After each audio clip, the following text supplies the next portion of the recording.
Bienvenue dans cette nouvelle vidéo.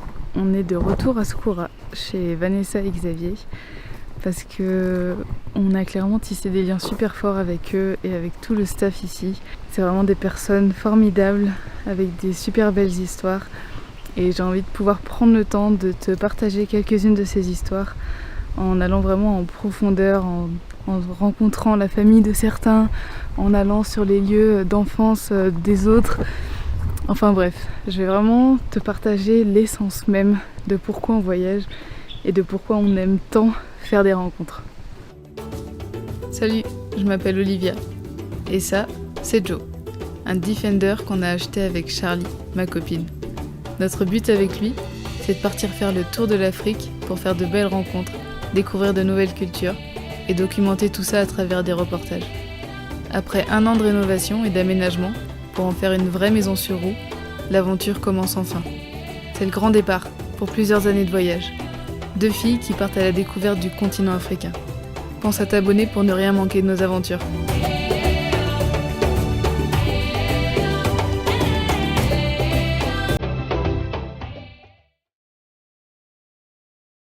Tu commences à le comprendre.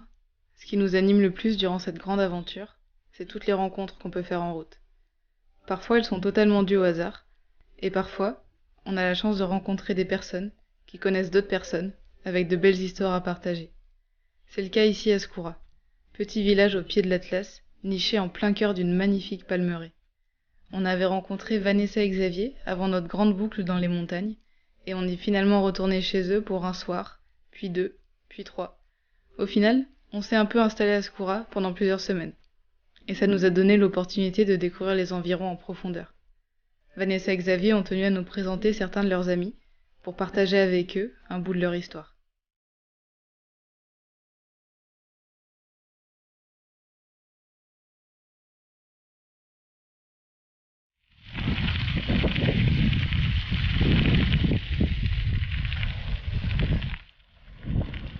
Notre exploration de Skoura commence avec un moyen de transport que j'adore, le vélo. Une manière de voyager assez lentement tout en allant partout. On découvre certaines ruines d'anciennes kasbahs, ces maisons traditionnelles du Maroc, construites en pisé, qui sont malheureusement souvent abandonnées, car le système d'héritage est parfois difficile. Les enfants se disputent souvent l'acquisition des kasbahs, les laissant se dégrader au fil du temps et des intempéries.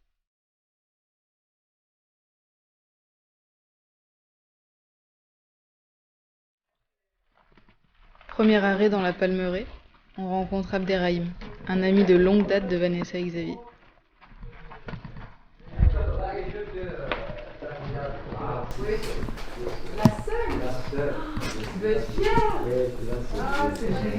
هذه لا فام دو حبيب دو مون فرير. Oui. اهلا فانيسا. هذا واش كنعبدو الله يحفظ لك ما Et c'est la chance à suivi à moi. La chance suivi à moi. La chance suivi à moi. Il est resté tranquille, toujours plein, très content. Ah oui, je suis bien là. Bonne santé, je suis bien. Oui. Abderrahim est un homme heureux aujourd'hui. Il vient tout juste de laisser sa fille pour sa rentrée à l'université. Kautar, âgée de 19 ans, est la toute première de la famille à faire des grandes études. Elle a été prise parmi les 14 étudiants sélectionnés sur plus de 3000 candidats pour son école. Abderrahim est un papa très fier et soulagé pour l'avenir de sa fille.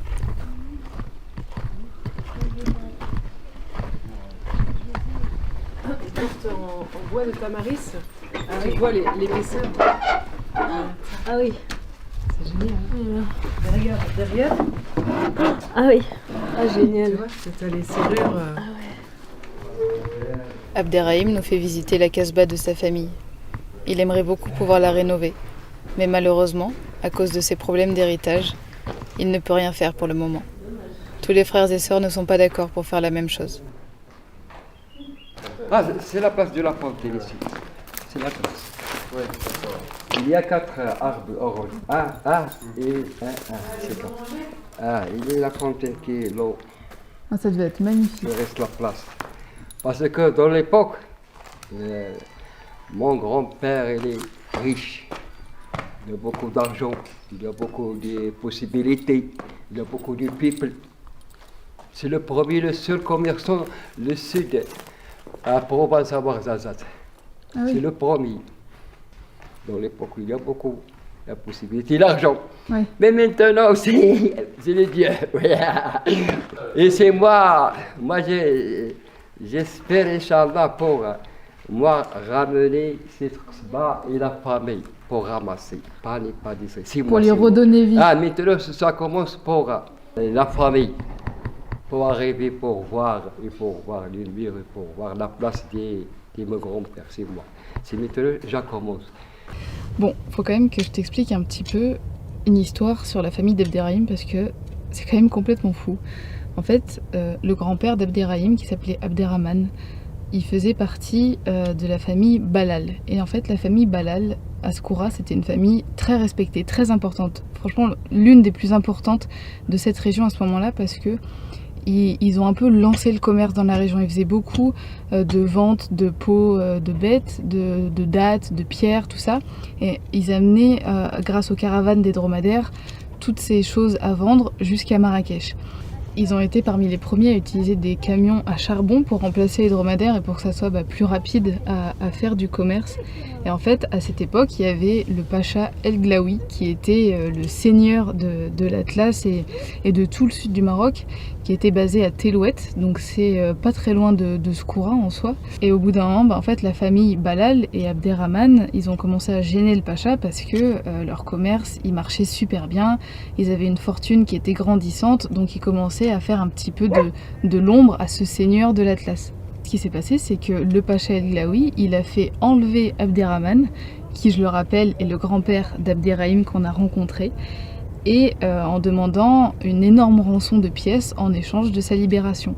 Donc en fait, la famille a envoyé un esclave avec un âne et un sac énorme rempli de pièces pour aller libérer le grand-père. Sauf qu'en chemin, l'esclave a dû traverser l'oued Izerki, qui est non loin de Skoura, et il y avait eu des pluies diluviennes les jours précédents, donc en fait l'oued est monté d'un coup, et au moment où il a voulu essayer de traverser l'oued, le courant était beaucoup trop fort, donc en fait l'âne a été emporté, l'âne est mort dans le courant, et les pièces ont été emportées avec lui, mais elles se sont bloquées dans des branches.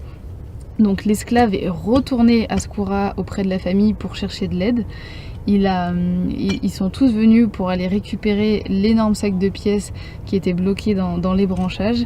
Ils ont remis ce sac de pièces sur un autre âne et l'esclave a réussi à marcher de Skoura à Telouet avec la rançon pour aller libérer le grand-père. Abderrahman, il est retourné à Skoura et puis il commençait à vieillir, donc il est mort à Skoura, et c'est son frère qui a repris un petit peu le business et la fortune, et puis malheureusement il n'a pas du tout géré ça, donc il a fait faillite.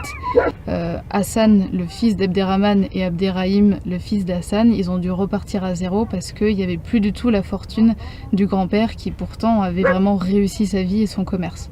Le Pacha El Glaoui, qui a enlevé le grand-père d'Abderrahim, n'est autre que l'arrière-grand-père de Diego El Glaoui, qui est le petit ami de notre Miss France Iris Mittenard. Et je trouve que l'anecdote est incroyable parce que, Diego aujourd'hui, il a absolument rien à voir avec les faits et les gestes de son arrière-grand-père. L'arrière-grand-père de Diego El Glaoui a enlevé le grand-père d'Abderrahim que nous on a rencontré à Skoura. Des fois tu te rends compte d'histoires qui sont juste incroyables. C'est fou parce que cette Casbah, elle est vraiment magnifique et Abderrahim, il aimerait vraiment pouvoir la rénover parce que, mais il le dit, c'est son grand-père qui l'a fait et c'est énormément d'histoire, c'est absolument grandiose et en fait c'est tout un problème d'héritage dans la famille. Et tu te dis à cause de ça, pour l'instant il peut rien faire, il peut juste venir, la regarder, la voir se dégrader. Et ça fait mal au cœur parce que c'est un endroit, tu le sens, c'est rempli d'histoire, c'est sa famille, tu ressens vraiment quelque chose. Et ça a été construit avec le cœur, ça a été construit d'une manière absolument magnifique, ils ont dû passer des heures et des heures à faire ça. Et en fait t'as trop envie qu'ils puissent redonner vie à ce lieu et qu'ils puissent profiter avec les générations à venir. Ça serait vraiment génial, c'est tout ce que je lui souhaite. Et tous les animaux étaient mélangés ou il y avait une place Là, pour chacun. les chèvres? Là, chacun. Ça serait pour les vaches. Ok. Les vaches et les bœufs. Et l'âne Et le cheval entre les... Le mulet. Le mulet. C'est tout. Ils font en sorte que ça soit super sombre comme ça pour se protéger de la chaleur. Ouais, la chaleur. Ouais. Et puis là, c'était des fenêtres de surveillance aussi. Ah oui. S'il y avait des attaques ou si des gens prévenaient, fallait balancer des choses. C'est le même système qu'un château fort, quoi. Ouais. Ça, c'est un trésor. Ah oui, oui. C'est un trésor. Ça. Oui, oui, oui. Je dis, il faut qu'ils se battent Ah bah oui. pour le garder avant que ça tombe. Non, Là. c'est ça, tu dois. Là, c'est moi qui... Tu es le chef Là, de là, c'est famille. moi, je cherche pour discuter, moi, c'est pour prendre la responsabilité, moi, Ouais. faire la construction, Ouais. pour ne pas perdre. Oui. C'est moi. Ah oui, c'est l'histoire, Ah. c'est ta famille, c'est un patrimoine important. Ouais. C'est un jour tombé, l'Oxbach, Ouais. il a réglé, il est bien propre, il est construit, il est sushi que ça, et le chef c'est Abdrahim. On reviendra. Inch'Allah, on revient lorsque. Si tu peux lui redonner vie, on reviendra pour voir ça. Inch'Allah, c'est pas ça qu'il a fait à contacter. Oui, C'est t'inquiète. la bonne, Inch'Allah. Yallah, tu diras.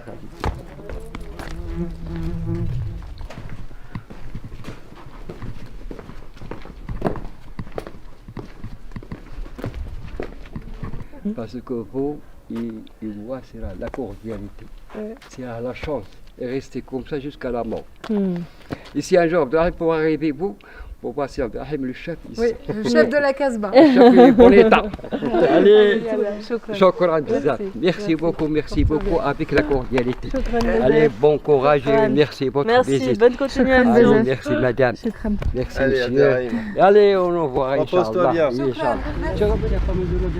On continue notre découverte de Skoura aux côtés d'Hassan, qui a grandi dans la région.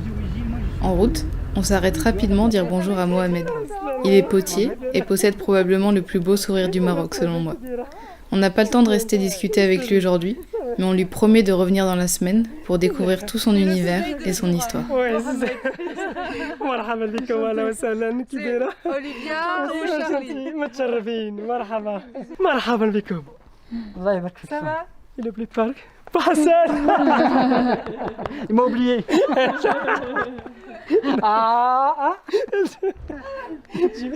toujours j'ai fait les blagues qu'est-ce que va l'ombre la semaine prochaine pour la commission Dans toute la palmeraie, malheureusement, il reste que 3 ou 4 potiers à la base. Avant l'arrivée de l'électricité, je pense qu'il y en avait plus de 20, plus de 20 familles qui faisaient ça. Et du coup, et pourquoi maintenant il y en a Alors, je vous donne un exemple. Les jarres, par exemple, au métello, maintenant c'est le frigo. Les fours à pain, c'est les fours à gaz, donc, etc. Mais quand même, la demande, surtout pendant les fêtes religieuses, les fêtes de mariage, il y a beaucoup de demandes sur les braseros ou les tagines. Ok. Donc ça tourne un petit peu. Ouais, il arrive à avoir une activité. Une activité, sinon son activité bien sûr, tout ce qu'il prépare pendant toute la semaine. Le dimanche, c'est la grande cuisson. Et là, le jour du souk, c'est lundi. Tout ce qu'il prépare pendant toute la semaine, il va au souk, il fait un business ou un troc. Ok. Voilà.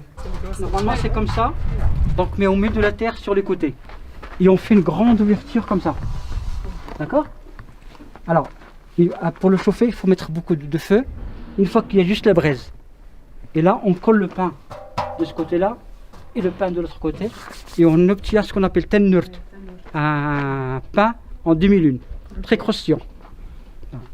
Et on se brûle les avant-bras. Ah oui, ça, alors, on se brûle les avant-bras, on se brûle les mains. Mais il y a toujours une petite, un petit pot où il y a de l'eau. De temps en temps, on met l'eau et on remet l'eau Ah oui. et on frotte Ouais. pour ne pas se brûler.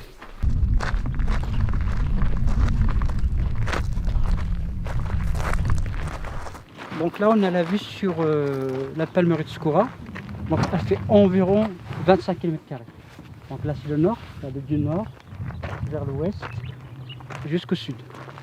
Et le site géographique un peu de la palmeraie, donc on est entre deux chaînes. Donc la plus grande chaîne marocaine, c'est celle-là, la chaîne du Haut-Atlas, et la chaîne de l'Anti-Atlas qui est sur notre droite. La chaîne de l'Anti-Atlas ou le Djebel Sarro. Ça s'appelle le Djebel Sarro. D'accord. Une quarantaine de villages dans la palmeraie. et 3 WED. Donc pour l'irrigation, le plus important c'est l'Atlas. C'est-à-dire quand il y a beaucoup de neige, toute l'année phréatique, les sources reprennent. Mais malheureusement ces dernières années où on n'a plus de neige, 15 ans en arrière, à partir de fin novembre, il y a déjà les premières neiges.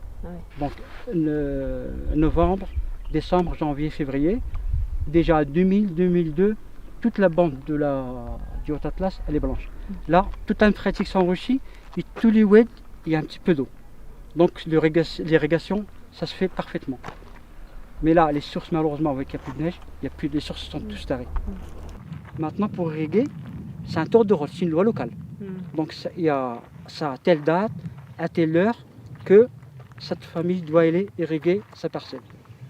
Malheureusement, là où on est à l'ouest, c'est très vert.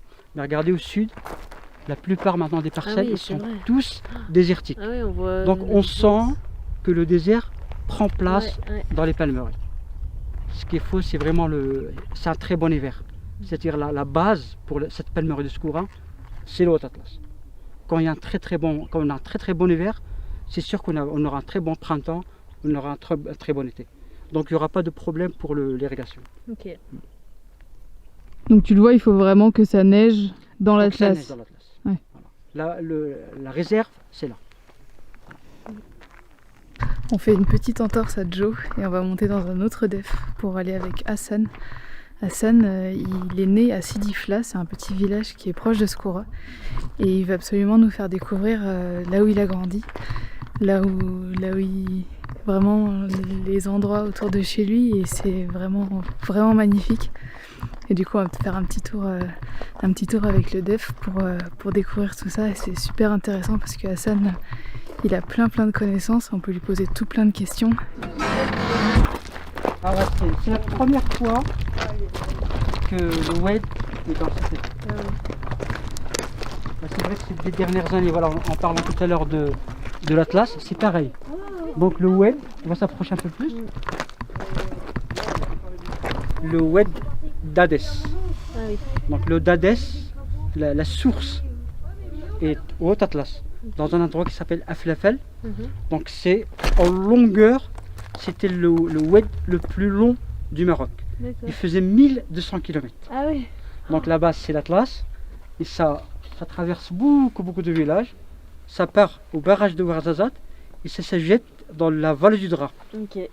Et pareil, avant la création du barrage de Ouarzazate, et bien sûr, question de climat, que le Oued d'Hadès arrive à Mohamed, il s'enfonçait dans le désert et réapparaît à Tantan.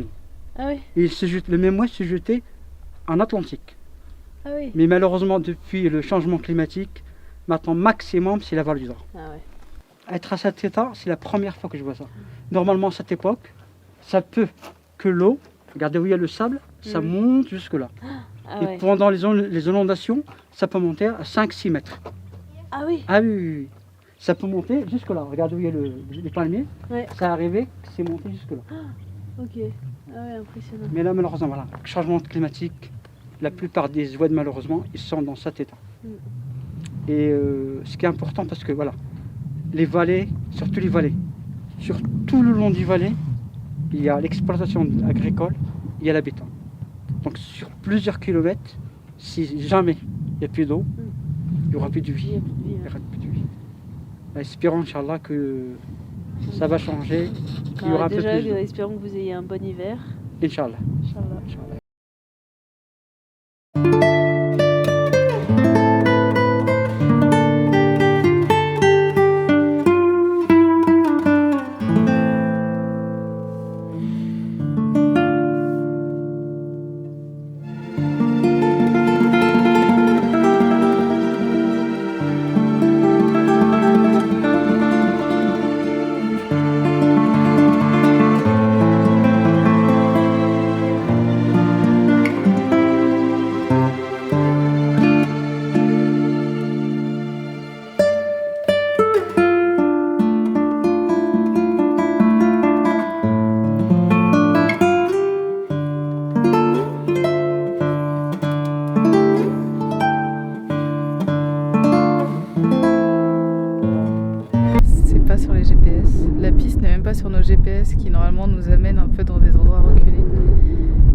le fait d'être avec Hassan, qui a grandi ici, qui connaît l'endroit par cœur, et découvrir grâce aux locaux, c'est juste incroyable. Et c'est là que c'est toute la magie de faire ce genre de rencontres et de suivre les gens, de leur faire confiance pour qu'ils nous fassent découvrir des spots pareils.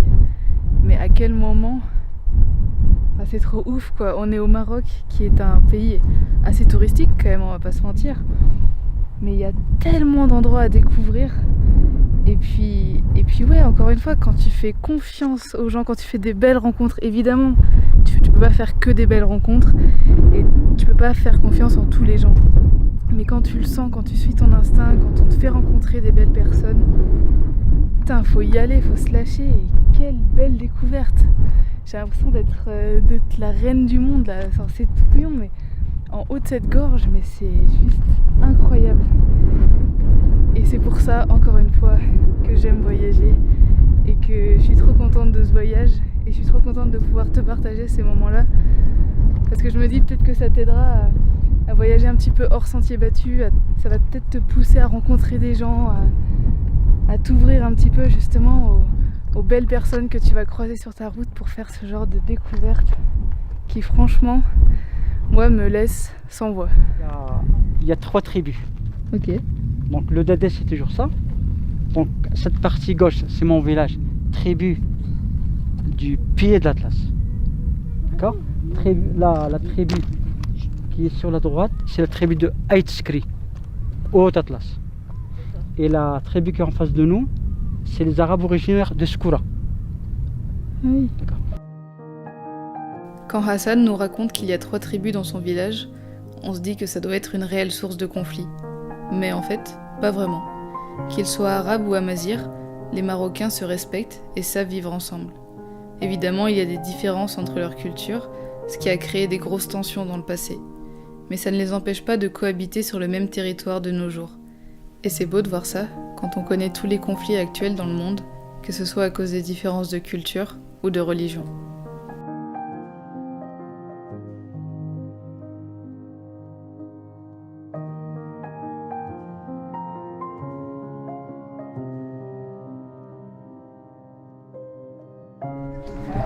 On est arrivé à Sidi Fla et là on va rencontrer un peu toute la famille d'Hassan. Il a énormément de famille. Sa famille est très très grande.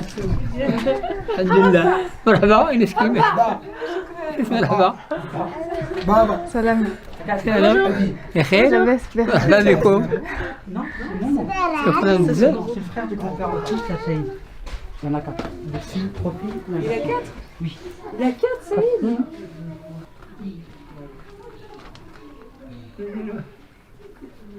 Ate kawa. Ate. Ate malala. Un thé aussi. Ate. Choukran. Le thé, il est sucré. Chouïa. Chouïa, c'est ça. Oui, un peu. C'est pas chouïa, c'est ça. Chouïa Zoukri. J'espère que tu as apprécié cette vidéo. Je te donne rendez-vous la semaine prochaine pour la suite de nos aventures à Skoura, parce qu'on a tellement fait de belles rencontres que c'était beaucoup trop pour une seule vidéo.